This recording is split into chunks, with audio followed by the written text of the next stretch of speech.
Norway is about to become extraordinarily rich. And the most interesting part is this. Norway may not even need to sell oil, gas or coal anymore. When Russia invaded Ukraine, many European countries rushed toward Norway for oil and gas.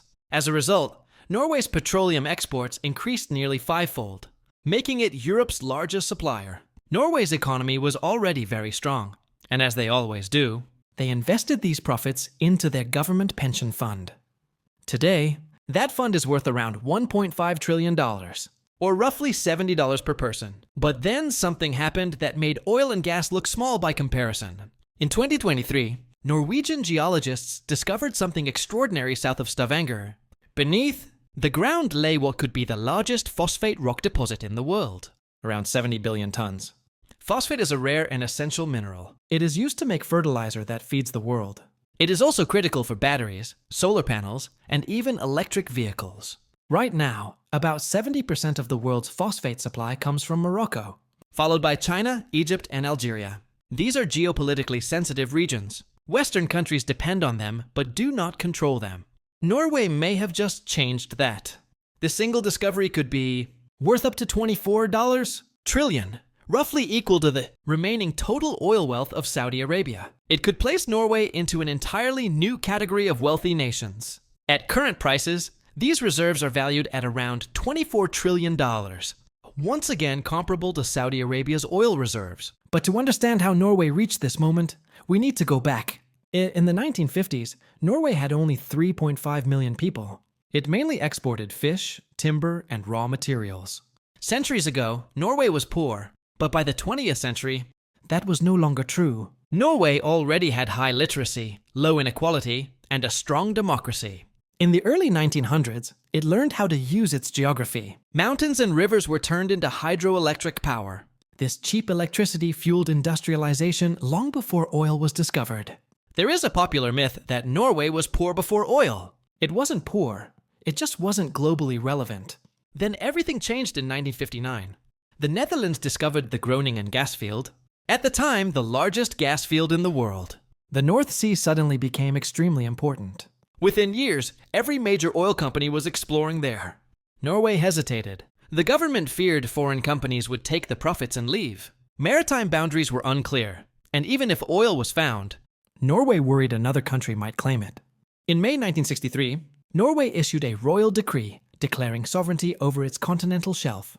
2 years later, European countries agreed on maritime borders using the median line principle. 1 month later, Norway opened bidding to foreign companies, and exploration began.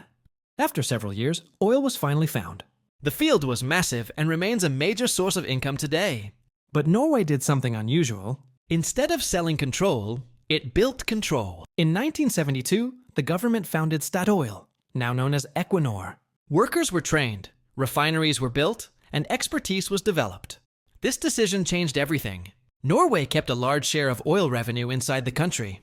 Most resource-rich nations fall into what economists call the resource curse. Oil creates elites. Corruption rises and democracy weakens. That never happened in Norway. No oil elite emerged. The wealth belonged to the public. That is why Norway has one of the highest standards of living in the world. GDP per capita exceeds $100,000. And Norwegians live on average 10 years longer than people in many other developed nations. By 1990, Norway faced a new question. What should be done with all this oil money? Most countries spend it. Norway didn't. In 1990, it created the Government Pension Fund Global. Every excess krone went into the fund.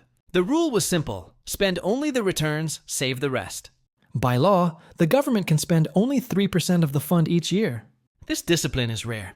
By 2023, the fund had earned about $380 billion in market returns. Only a fraction was spent. The rest remained invested for future generations. Today, oil and gas make up about 20% of Norway's economy.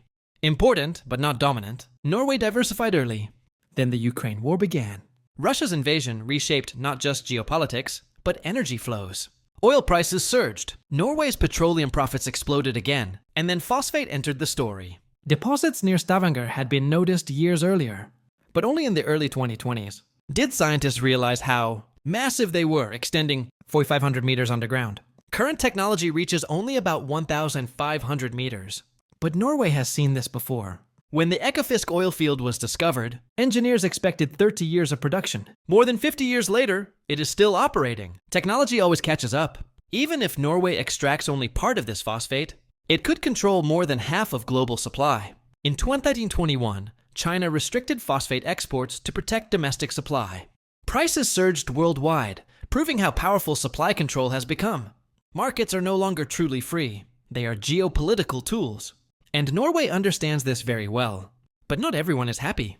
The European Union is concerned. Phosphate refining causes pollution, which is why Europe outsourced it years ago.